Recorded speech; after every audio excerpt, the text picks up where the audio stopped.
أعوذ بالله السميع العليم من الشيطان الرجيم من همزه ونفخه ونفثه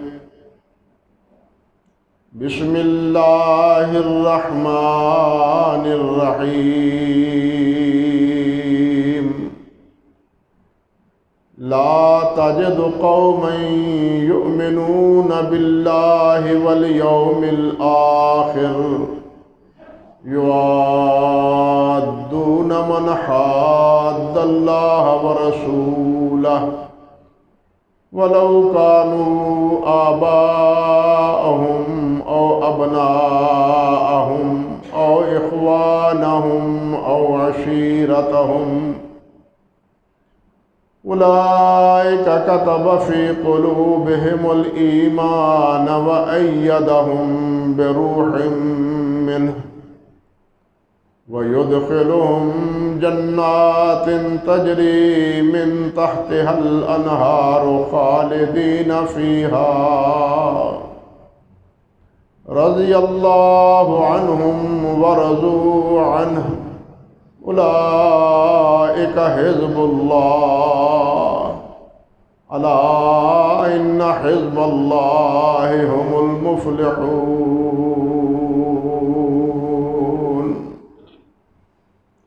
سبحان ربك رب العزة عما يصفون وسلام على المرسلين والحمد لله رب العالمين.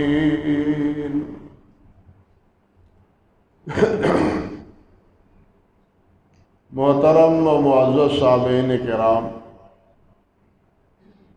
عزت مآب میری بہنوں اور بیٹیوں،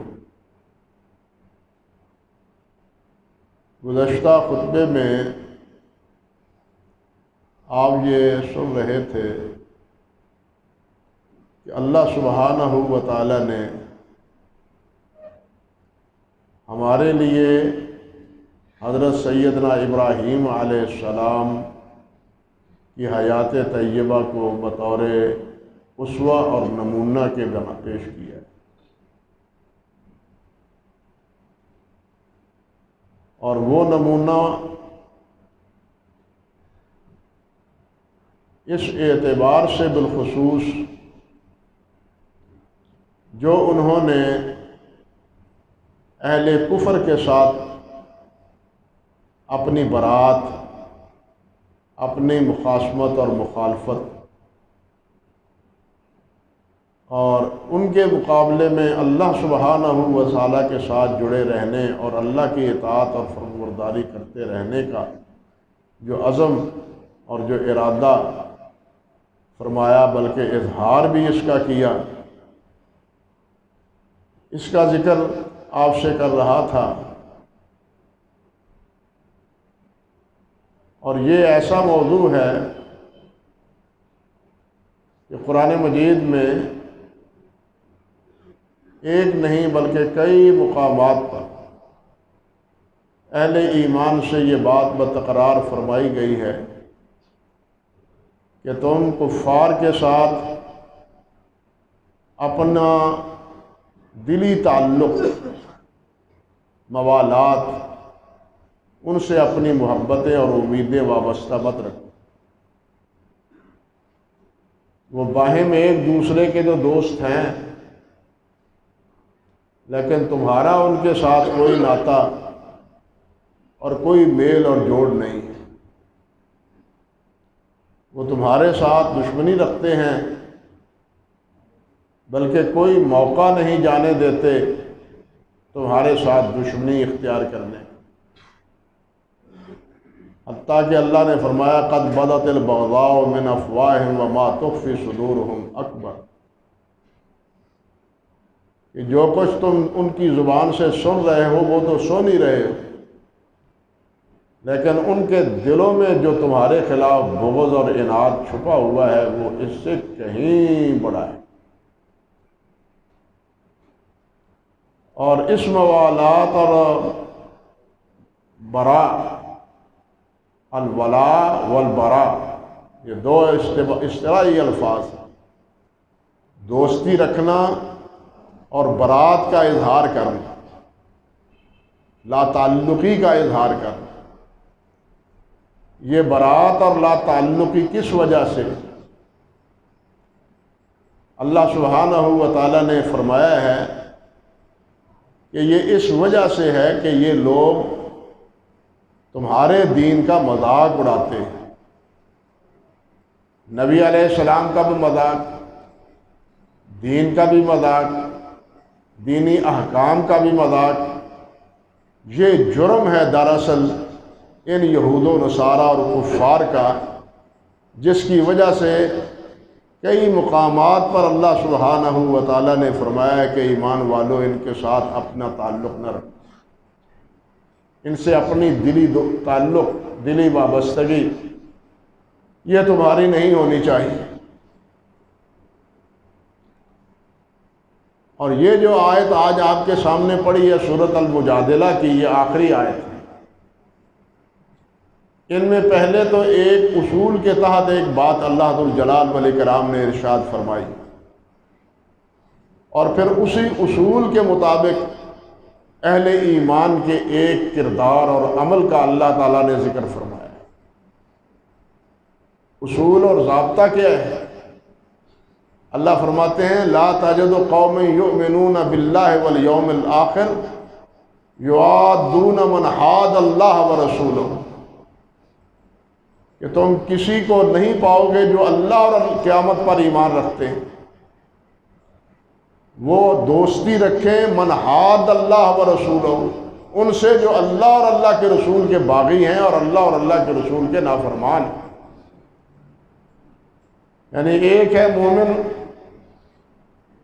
وہ مومن اور وہ ایماندار، وہ اللہ رب العزت کے باغیوں کے ساتھ اپنی موالات رکھنے کا مجاز نہیں ہے، اس کی شایان شان نہیں ہے کہ وہ اللہ کے باغیوں کے ساتھ وہ موالات رکھے۔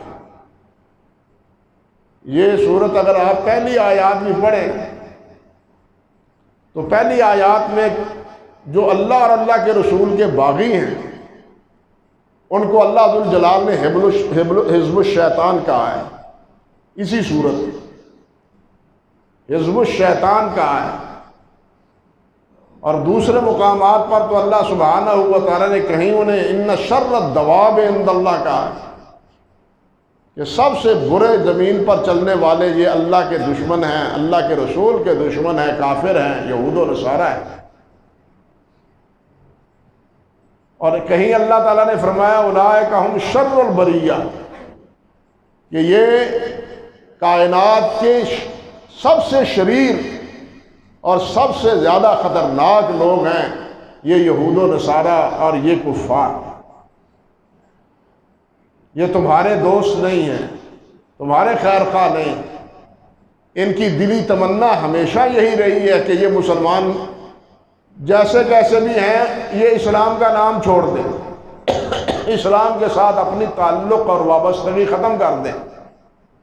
لن ترضى عنك اليهود ولا النصارى حتى تتبع ملتهم، تم جو چاہو ان کی خدمت مدارت کرو، لیکن جب تک تم اس دین پر قائم ہو یہ تمہارے ساتھ میل نہیں کھاتے، یہ تم سے خوش وہی ہوں گے جس وقت تم ملت اسلامیہ کو چھوڑ کے، اسلام کو چھوڑ کے یہودیت یا عیسائیت قبول کر لو۔ یہ ساری باتیں اللہ ذو الجلال نے سورۃ بقرہ میں، سورۃ آل عمران میں، سورۃ نساء میں، سورۃ المائدہ میں، سورۃ الانفال میں مختلف پیرایہ بیان میں اللہ ذو الجلال نے بیان فرمائی۔ اللہ اکبر کبیرہ۔ یہاں بھی اللہ ذو الجلال نے پہلے تو انہی دو کرداروں کے بارے میں ذکر کیا کہ ایک کردار حزب الشیطان کا ہے، ایک کردار حزب اللہ کا ہے، یا یوں سمجھیے ایک طرف جھنڈا کفر کا ہے اور دوسری طرف جھنڈا ایمان اور اسلام کا ہے۔ اب ایمانداروں کے لیے اس کی کوئی گنجائش نہیں ہے کہ وہ اہل اسلام کا اور ایمان کا تعلق چھوڑ کے اہل کفر کے ساتھ جا کے ملے۔ ایک آدمی جو اپنے آپ کا خیر خواہ ہے وہ کبھی بھی اپنے دشمنوں کے ساتھ اپنے دل میں نرم گوشہ نہیں رکھتا، وہ ہمیشہ سمجھتا ہے کہ یہ جب بھی مجھ سے بات کرے گا ڈنگ ہی مارے گا، میرے ساتھ وفا یا میرے ساتھ بھلائی نہیں کرے گا۔ بالکل یہی کیفیت بحیثیت ایک ملت کے، ایک مذہب کے، کہ ایک ملت ملت اسلامیہ ہے اور ایک ملت ملت کفر ہے، یعنی ایک دین کفر ہے، ایک دین اسلام ہے۔ یہ دین کفر پر جینے والا وہ اسلام کا خیر خواہ نہیں ہے، نہ مسلمانوں کا خیر خواہ ہے۔ جب یہ حقیقت ہے تو پھر مسلمانوں کو بھی اپنا خیر خواہ بننا چاہیے، اپنے مسلمانوں کا خیر خواہ بننا چاہیے، اسلام کی ہم نوائی کرنی چاہیے، اہل کفر اور کفر کی راہ وہ نہیں اختیار کرنی چاہیے۔ پہلے تو اللہ ذوالجلال نے یہ بات ارشاد فرمائی، اس کے بعد فرمایا وَلَوْ كَانَ آبَاؤُهُمْ أَوْ أَبْنَاءَهُمْ أَوْ إِخْوَانَهُمْ أَوْ عَشِيرَتَهُمْ، یہ جو اللہ اور اللہ کے رسول کے مخالف ہیں، ان سے ملاپ، دلی دوستی، یہ کوئی بھی ہو، کتنا ہی قریبی رشتہ دار کیوں نہ ہو، حتیٰ کہ اگرچہ تمہارے والدین ہی کیوں نہ ہو، اگرچہ ان کے اولاد ہی کیوں نہ ہو، ان کے بھائی بندے کیوں نہ ہو، یا ان کا خیش قبیلہ کیوں نہ ہو، کوئی بھی ہو، وہ ان کے ساتھ موالات اور ان کے ساتھ مودت اور ان کے ساتھ دلی پیار وہ رکھنے کا مجاز نہیں ہے۔ اللہ اکبر کبیر، یعنی جتنا قریبی سے قریبی رشتہ ہے، اگر باپ راہ کفر پر ہے ٹھیک ہے، اس کے ساتھ اس کی خدمت کرنا، ایک ہے مواسات، ایک ہے مدارت، ایک ہے موالات، دونوں میں فرق ہے۔ موالات کہتے ہیں دلی دوستی کو، مواسات اور مدارات کہتے ہیں باہمی تعلق کو، لین دین کر سکتا ہے، بڑا ہے باپ ہے تو اس کی خدمت کرنے کا مسلمان پابند ہے، اس سے حسن سلوک کرنے کا بھی پابند ہے، اچھے اخلاق کا مظاہرہ کرنا، اس کا بھی اللہ ذوالجلال کے پیارے پیغمبر نے حکم دیا ہے۔ لیکن خیر خواہی، دلی تعلق والد سے نہیں بلکہ اس سے ہے جو اس کے مد مقابل مسلمان ہے۔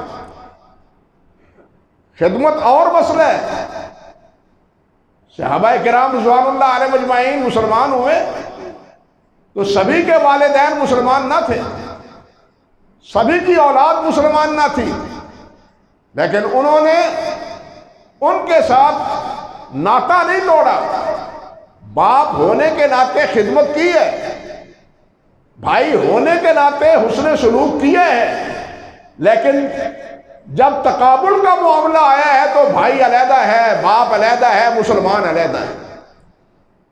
اب یہاں مفادات مسلمان کا اور اسلام کا ہے، اب یہاں مفادات باپ اور بھائی کے تحفظ اب کے مفادات کا نہیں ہے، تحفظ ان کا نہیں ہے، بلکہ مسلمان اور مسلمانوں کے مفادات کا تحفظ۔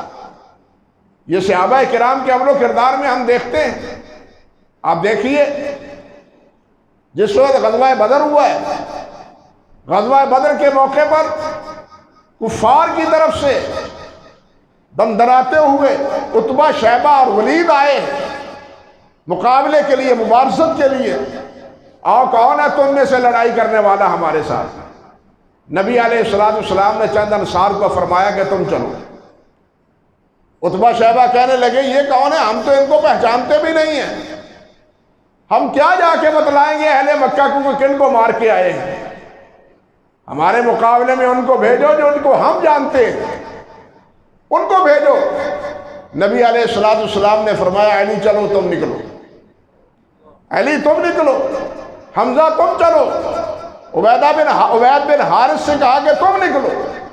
یہ تینوں صحابہ رضی اللہ تعالیٰ عنہ نکلے ہیں، اور ان تینوں کے ہاتھوں بالآخر عتبہ بھی مارا گیا، شیبہ بھی مارا گیا، ولید بھی مارا گیا۔ رشتہ داری تھی، خاندانی تعلق تھے، یہ قریشی تھے، ہاشمی تھے، مقابلے میں بھی قریشی اور ہاشمی ہیں، لیکن اب مقابلہ مسلمان اور اسلام کا ہے۔ کس کے ساتھ؟ کفر کے ساتھ اور اہل کفر کے ساتھ۔ اس لیے انہوں نے اپنی رشتہ داری نہیں دیکھی، اپنا خیش قبیلہ نہیں دیکھا، بلکہ مقابلے میں آئے ہیں تو انہیں تحقیق کیا، اپنے ہاتھوں سے قتل کیا۔ اللہ اکبر کبیر۔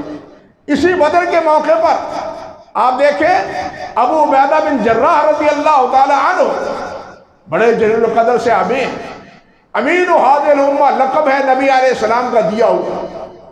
عبیدہ بن جراح، ابو عبیدہ امین ہذہ الامہ، اس امت کا امین ابو عبیدہ ہے۔ اس نے اسی بدر کے میدان میں اپنے ہاتھ سے اپنے باپ کو قتل کیا۔ کیوں؟ اب کس کا مقابلہ ہے؟ کس کے مقابلے میں یہ آیا ہے؟ یہ محمد رسول اللہ صلی اللہ علیہ وسلم کے مقابلے میں آیا ہے، اگرچہ میرا باپ بھی کیوں نہیں۔ اس لیے اب مقابلے میں آئے ہوئے باپ سے کوئی روح رعایت نہیں رکھی جائے گی۔ قتل کی نوبت آتی ہے تو قتل بھی کر دیا گیا ابو عبیدہ رضی اللہ تعالی عنہ کے بارے مقابلے میں۔ اسی طرح حضرت مصعب بن عمیر ہیں، مصعب بن عمیر ہیں رضی اللہ تعالی عنہ، انہوں نے اپنے ہاتھ سے اپنے بھائی عبید بن عمیر کو قتل کیا ہے۔ بدر میں بھائی کے ہاتھوں بھائی مارا جا رہا ہے۔ حضرت عمر بن خطاب رضی اللہ تعالی عنہ نے اپنے ہاتھ سے اپنے ماموں عاص بن ہشام کو قتل کیا ہے۔ کوئی رشتے کی پرواہ نہیں ہے، کوئی رشتے کی پرواہ نہیں ہے۔ باپ ہے تب بھی، بیٹا ہے تب بھی، بھائی ہے تب بھی، عزیز و قارب ہے تب بھی، لیکن مقابلے میں آئے ہیں کس کے؟ حضرت محمد رسول اللہ صلی اللہ علیہ وسلم۔ اس لیے ہمارا ان کے ساتھ اب کوئی تعلق نہیں، مقابلہ ہے۔ اللہ اکبر کبیرہ۔ بلکہ غزوہ بدر کے بعد 70 آدمی کفار کے مارے گئے تھے، اور 70 کے قریب وہ گرفتار ہوئے تھے، گرفتار ہوئے تھے۔ اب گرفتار ہونے والوں کے بارے میں دیکھیے، نبی علیہ السلام نے جس وقت مشورہ کیا حضرت ابوبکر حضرت عمر فاروق رضی اللہ تعالی عنہ سے، تو حضرت ابوبکر صدیق نے نرم سا مشورہ دیا کہ یہ آخر بالآخر ہمارے ہی عزیز و قارب ہیں، ہمارے رشتہ دار ہیں، ہمارے رشتہ دار ہیں، ہمارے خاندان کے ہیں، فدیہ لے کے ان کو چھوڑ دیں، فدیہ لے کے ان کو چھوڑ دیں۔ مگر حضرت عمر فاروق رضی اللہ تعالی عنہ کی رائے اس کے بالکل برعکس تھی۔ انہوں نے فرمایا اللہ کے رسول نہیں، ابو بکر کے جو رشتہ دار ہیں وہ ابو بکر کے سپرد کر دو، ابو بکر ان کی گردنیں اڑا دے۔ جو میرے رشتہ دار ہیں وہ میرے سپرد کرو، میں ان کی گردنیں اڑاتا ہوں۔ جو عثمان کے رشتہ دار ہیں وہ عثمان کو، جو علی کے رشتہ دار ہیں علی کو، جن کے دو رشتہ دار ہیں ان کے سپرد کر دو، سب کی گردنیں اڑا دو، کوئی زندہ نہ بچے۔ اللہ اکبر کبیرہ۔ نبی علیہ السلام نے حضرت ابوبکر صدیق رضی اللہ تعالی عنہ کے مشورے کو ترجیح دی، لیکن اللہ کا فیصلہ کچھ اور تھا۔ اللہ کا فیصلہ عمر فاروق رضی اللہ تعالی عنہ کے حق میں تھا، اور اللہ رب العزت نے یہاں دلداری کی ہے، وہ کہنی چاہیے حضرت عمر فاروق رضی اللہ تعالی عنہ کی، حضرت عمر فاروق رضی اللہ تعالیٰ عنہ کی۔ اور نبی علیہ السلام سے نے فرمایا ہے، اللہ فرماتے ہیں کہ تم نے کیا کیا؟ مال کے لیے، مال کے لیے تم نے ان کو قتل نہیں کیا۔ فرمایا ما کان للنبی ان یکون له اسرى حتى یسکن فی العرش تریدون الدنیا واللہ یرید الآخرہ۔ دنیا کے لیے، پیسے لینے کے لیے، پیسے جمع کرنے کے لیے تم نے یہ طریقہ اختیار کر دیا کہ فدیہ لے لیں اور ان کو ختم کچھ نہ کہیں۔ اللہ کا ارادہ کچھ اور ہے، اللہ کا فیصلہ کچھ اور ہے۔ اللہ چاہتے ہیں کہ کفر کا سر نگوں رہے، کفر کا سر بالکل نیچا رہے، اللہ یہ چاہتے ہیں۔ حدیث میں آتا ہے نبی علیہ السلام نے فرمایا میں تو دیکھ رہا ہوں کہ اللہ رب العزت کا اگر عذاب آئے تو عمر کے خلاف علاوہ باقی کوئی بھی نہ بچے۔ اللہ تعالیٰ نے فرمایا ہے کہ تريدون عرض الدنیا واللہ یرید الآخرہ، کہ تم دنیا چاہتے ہو، مال چاہتے ہو، فدیہ چاہتے ہو، اللہ ذوالجلال آخرت چاہتے ہیں۔ اللہ تمہاری آخرت بنانا چاہتے ہیں، دنیا نہیں۔ دنیا تو جیسے کیسے نکل ہی جائے گی، ختم ہو ہی جائے گی، آخرت ختم نہیں ہوگی۔ اس لیے اللہ کا فیصلہ کچھ اور ہے۔ قصہ مختصر یہ کہ اللہ رب العزت نے گویا حضرت عمر فاروق رضی اللہ تعالی عنہ کے فیصلے کی تائید فرمائی، لیکن اس سے پہلے یہ آیت نازل ہونے سے پہلے نبی علیہ السلام فیصلہ فرما چکے تھے، اس لیے آپ نے اسی فیصلے کو برقرار رکھا۔ اب جو فدیہ لیا، آپ دیکھیں فدیہ دینے والوں میں سے جو غریب تھے، جن کے بارے میں علم تھا کہ ان کے پاس مال کم ہے، ان سے کم فدیہ لیا ہے، جن کے پاس زیادہ مال تھا ان سے زیادہ فدیہ لیا ہے، کسی کو استثناء نہیں کی، کسی کے بارے میں استثناء نہیں کی، حتیٰ کہ مورخین نے لکھا ہے کہ سب سے زیادہ فدیہ اپنے چچا حضرت عباس سے لیا، سب سے زیادہ فدیہ کتنا لکھا ہے؟ 100 اوقیہ سونے کا، 100 اوقیہ، ایک اوقیہ 2 چٹان 6 ماشے کا ہوتا ہے، ایک اوقیہ 2 چٹان 6 ماشے کا ہوتا ہے۔ 100 اوقیہ سونا عمر حضرت عباس رضی اللہ تعالی عنہ سے لیا جو آپ کے چچا تھے، اللہ اکبر کبیرہ۔ اور اسی طرح عقیل جو چچا داد بھائی تھے، حضرت علی کے بھائی تھے، عقیل بن ابی طالب، اس سے 80 اوقیہ لیا۔ یہ نہیں کہ رشتہ دار ہیں ہاتھ ہالا رکھو، ہاتھ ہالا رکھو، ان پر نرمی کرو، نہیں، جو جس حیثیت کا ہے اسی حیثیت کے مطابق ان سے اوقیہ لیا، کسی کو معاف نہیں کیا۔ ہاں البتہ ایک بات رکھی کہ ان میں سے کچھ ایسے بھی تھے جو لکھنا پڑھنا جانتے تھے، جو لکھنا پڑھنا جانتے تھے۔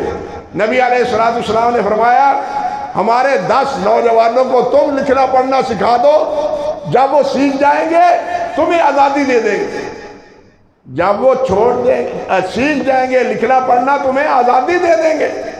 اسی طرح آپ دیکھیں آپ کے داماد حضرت سیدہ زینب کے خاوند حضرت ابو العاص جو بعد میں مسلمان ہوئے تھے، یہ اس بدر کے موقع پر وہ بھی مقابلے میں آئے ہیں، ابو العاص بھی مقابلے میں آئے ہیں، اور ابو العاص بھی گرفتار ہوئے، قتل سے بچ گئے لیکن گرفتار ہوئے۔ جب گرفتار ہوئے تو پھر اس وقت کیا ہوا؟ حضرت زینب کو پتہ چلا مکہ مکرمہ میں، وہ ابھی مکہ مکرمہ میں تھی، فدیے کے بارے میں، تو انہوں نے مال کے ساتھ ساتھ وہ ہار بھی بھیج دیا جو سیدہ خدیجہ الکبریٰ رضی اللہ تعالی عنہا نے بیٹی کو بطور تحفہ کے دیا تھا۔ جب وہ ہار دیکھا نبی علیہ السلام نے تو آپ دیدہ ہو گئے، آپ کی آنکھیں بہہ پڑی، اور بلکہ آپ نے یہ فرمایا ان رأیتم ان تطلقوا لها اسیرها وتردوا علیہ الذی علیہا، صحابہ کرام سے کہا، مشورہ کیا، بھائی اگر تم چاہتے ہو، اجازت دیتے ہو تو میرا مشورہ ہے کہ اس غلام کو چھوڑ دو، اس اسیر کو چھوڑ دو، وتردوا علیہ الذی علیہا، اور جو اس کا فدیہ آیا ہے وہ اس کو واپس کر دو۔ تمام صحابہ کرام رضوان اللہ علیہ مجمعین نے یہی رائے دی کہ ٹھیک ہے جی، آپ اگر اس بات پہ راضی ہیں تو ہم بھی آپ اسی بات پر راضی ہیں۔ لیکن ابو العاص سے اس شرط پر یہ بات ہوئی کہ جب تم مکہ مکرمہ جاؤ تو میری بیٹی کو وہاں سے روانہ کرو، زینب کو وہاں سے روانہ کرو۔ جب وہاں سے پہنچے ہیں مکہ مکرمہ میں تو نبی علیہ السلام نے زید بن حارثہ کو اور ایک انصاری صحابی کو بھیجا کہ جاؤ میری بیٹی زینب کو لے کے آؤ۔ چنانچہ حضرت زید بن حارثہ، وہ جو منہ بولے بیٹے تھے زید، ان کو اور ایک انصاری بھائی کو بھیجا، اور وہ حضرت سیدہ زینب رضی اللہ تعالی عنہ کو لے کے آئے۔ عرض کرنے کا مقصد یہ تھا کہ اس معاملے میں کسی سے بھی معافی اور رو رعایت نبی علیہ السلام نے نہیں برتی. اگر رو رعایت اختیار کی ہے تو سب سے اختیار کی ہے، امتیازی شان کسی کی نہیں رکھی. اللہ اکبر کبیرہ. یہاں یہ بات بھی دیکھیں، جس طرح میں پہلے عرض کر رہا تھا کہ ایک ہے موالات، ایک ہے موالات کے مقابلے میں معاملات اور مواسات. معاملات اور ہے معاملہ کرنا، اس کے ساتھ خیر خواہی کرنا، بھلائی کرنا، اچھے اخلاق سے پیش آنا. یہ مسلمان کو اچھا اخلاق کبھی نہیں چھوڑنا چاہیے، وہ مسلمانوں کے ساتھ ہو یا غیر مسلموں کے ساتھ ہو. حتیٰ کہ قیدی جو نبی علیہ السلام کی خدمت میں حاضر ہوئے، بدر کے قیدیوں کے بارے میں نبی علیہ السلام نے بطور خاص یہ بات حکم فرمایا، استوصوا بہم خیرا، ان کے ساتھ اچھا سلوک کرنا، ان کے ساتھ اچھا سلوک کرنا. آپ دیکھیں کہ یہ قیدی ہیں اور ان قیدیوں کی رپورٹ تاریخ میں کیا ہے؟ ابو عزیز بن عمیر مصعب بن عمیر کا بھائی، اس کو ایک انصاری بھائی نے گرفتار کیا تھا، اور جب گرفتار کیا تو حضرت مصعب دیکھ رہے تھے.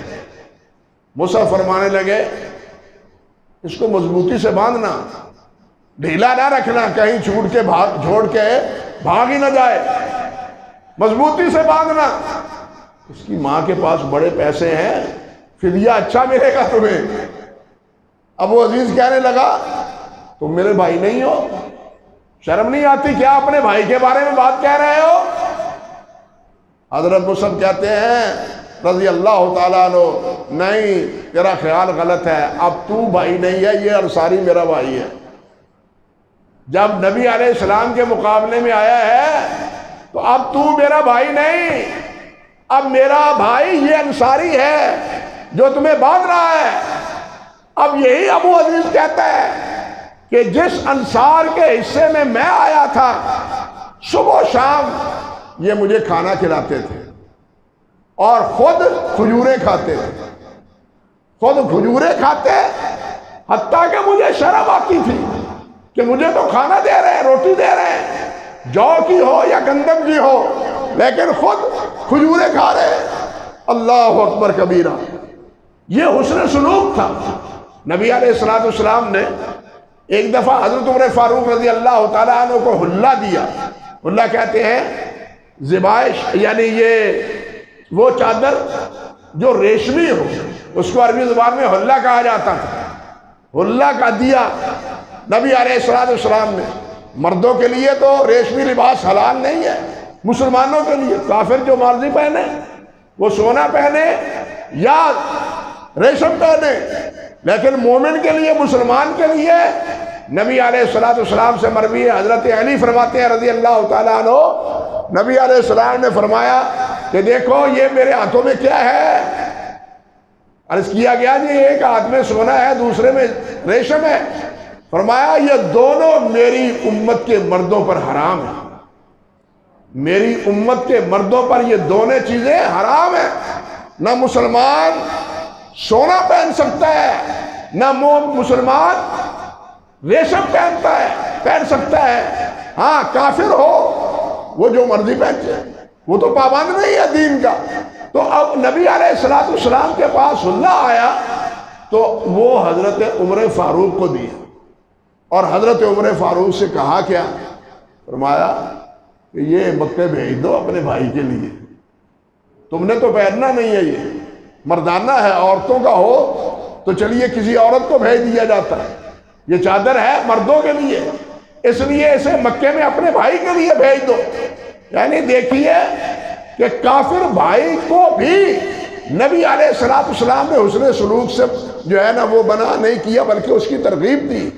اسی طرح حضرت ابو العاص ولید بن مغیرہ، یہ بھی قیدی تھا، جس صحابی کے پاس وہ قید تھے اور کہیں آنا جانا ہوتا. ولید کا بیان یہ ہے کہ مجھے سواری پر سوار کرتے اور خود پیدل چلتے، اور مجھے شرم آتی. میں کہتا یہ آپ کیا کرتے ہو، یہ کیا کرتے ہو؟ تو وہ فرماتے ہیں کہ ہمیں اللہ کے رسول صلی اللہ علیہ وسلم نے تمہارے ساتھ حسن سلوک کا حکم دیا ہے۔ یعنی مسلمان ایسے موقع پر کافر کے سامنے اپنے اخلاق کی پستی نہیں بلکہ اپنے اخلاق کی بلندی کا مظاہرہ کرے۔ یہی وجہ ہے کہ ثمامہ بن اسال جو رئیس تھا، وہ جب قیدی آیا تھا، بن کے قید ہو کے آیا تھا، اور نبی علیہ السلام نے اسے مدینہ طیبہ مسجد نبی کے ایک ستون سے بنوا دیا تھا۔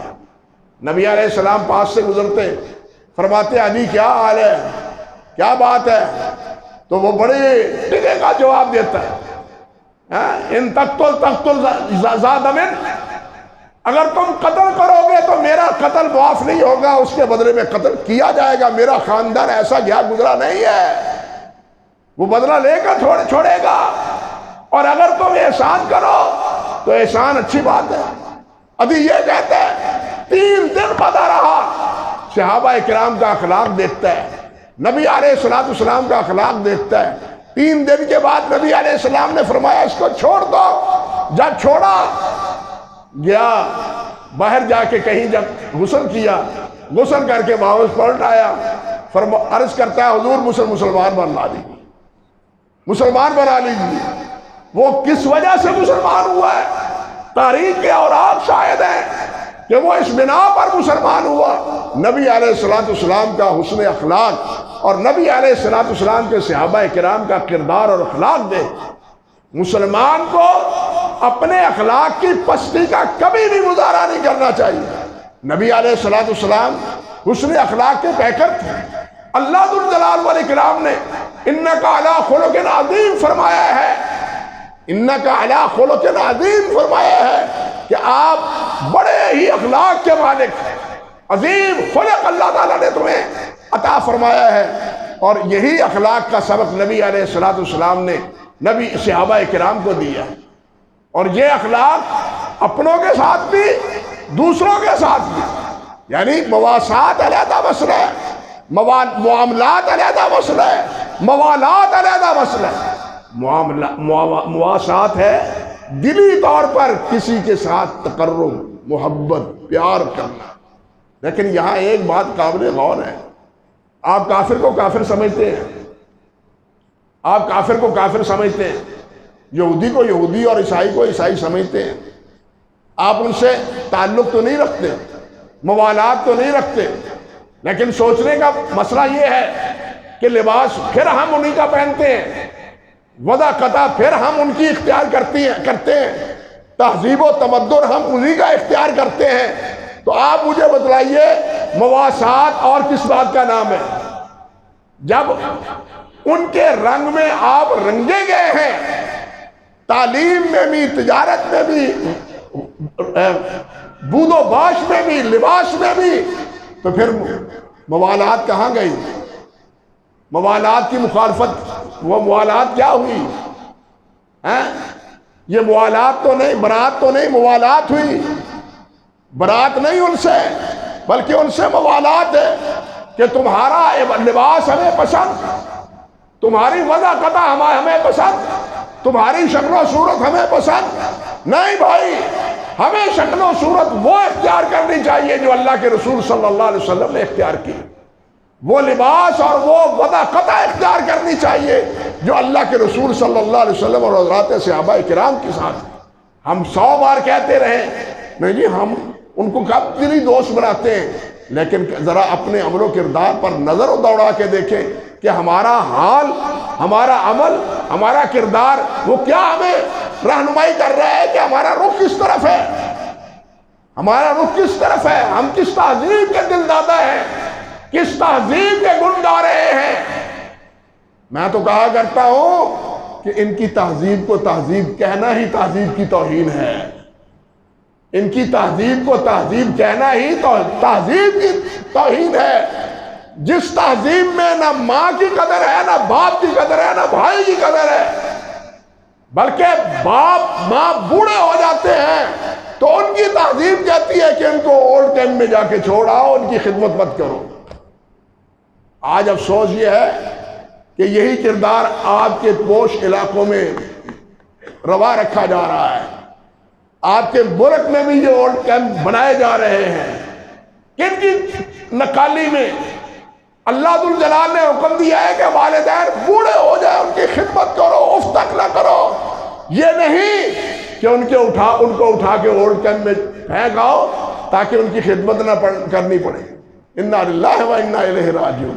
بتلائیے یہ سارا طور اتوار جو ہم اپنا رہے ہیں، آپ 100 بار کہیں کہ ہم ان سے دلی تعلق نہیں رکھتے، نہ صحیح، لیکن رخ کیا ہے، طریقہ کیا ہے، عمل کیا ہے، وہ ہماری اس زبان سے بالکل مختلف ہے۔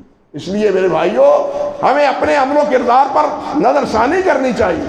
اور دوسری بات یہ کہ جس وجہ سے، جس علت سے، جس سبب سے ان کے ساتھ برات کا اللہ رب العزت نے حکم دیا ہے، برات کا حکم دیا کہ ان سے اپنا ناطہ نہ رکھو، کیا وہ برات، وہ سبب اور وہ علت آج بھی موجود ہے یا نہیں؟ کیا ان کے دلوں میں اسلام کے خلاف نفرت، قرآن مجید کے خلاف نفرت، سید کائنات حضرت محمد رسول اللہ صلی اللہ علیہ وسلم کے خلاف نفرت، یہ ساری چیزیں موجود ہیں یا نہیں؟ یہ سب اسباب موجود ہیں۔ اس لیے ہمارے دلوں میں ان کے بارے میں نرم گوشہ نہیں ہونا چاہیے بلکہ سخت گوشہ ہونا چاہیے۔ صحابہ کرام رضوان اللہ علیہ اجمعین کی صفت بیان ہوئی ہے، اشداء علی الکفار رحماء بینہم، کہ یہ آپس میں تو رحیم دل ہیں لیکن کفار کے مقابلے میں سخت ہے، کفار کے مقابلے میں سخت جان ہے۔ یہی صفت اہل ایمان اور اہل اسلام کی ہونی چاہیے۔ یہاں یہی کردار اختیار کرنے والے اور اس کا عملی مظاہرہ صحابہ کرام رضوان اللہ علیہ اجمعین نے کیا، ان کو اللہ ذوالجلال نے کیا تغمہ دیا ہے۔ آپ سے میں نے پہلے عرض کیا ہے کہ اسی جگہ اللہ فرماتے ہیں استحوذ علیہم الشیطان فانساہم ذکر اللہ اولئک حزب الشیطان۔ ان کو کیا تغمہ دیا ہے؟ حزب الشیطان۔ یہ شیطان کا گروہ ہے، یہ شیطان کا ٹولہ ہے، لیکن ان کو تغمہ کیا دیا؟ اللہ فرماتے ہیں اولئک حزب اللہ، یہ اللہ کی جماعت ہے، یہ اللہ کے سپاہی ہیں، یہ اللہ کے ہم نوا ہیں، اللہ کے دوست ہیں۔ اولئک حزب اللہ الا ان حزب اللہ هم المفلحون، فرمایا یہ اللہ کا گروہ ہی کامیاب ہونے والا ہے۔ اب ہمیں فیصلہ کرنا چاہیے کہ ہم حزب اللہ میں بنیں یا حزب الشیطان میں بنیں۔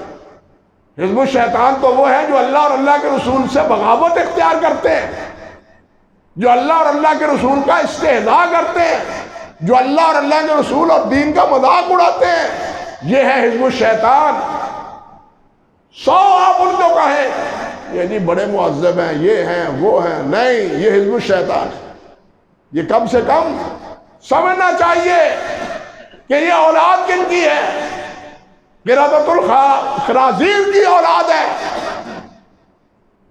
یہ سمجھنا چاہیے کہ یہ شرط دباب ہے۔ اللہ ذوالجلال نے فرمایا کہ بدترین مخلوق ہے۔ مسلمانوں کو اپنی عزت اور آبرو اور اپنی ناموس کا پاس لحاظ رکھنا چاہیے۔ ان کا سر خم نہیں، دشمن کے سامنے اٹھا رہنا چاہیے کہ یہ سر صرف اللہ کے سامنے جھکتا ہے، کسی اور کے سامنے یہ جھکتا نہیں ہے، سر نگو نہیں ہوتا۔ یہ مظاہرہ مسلمان جب تک نہیں کریں گے اس وقت تک مسلمان کبھی بھی عزت و آبرو نہیں پا سکیں گے۔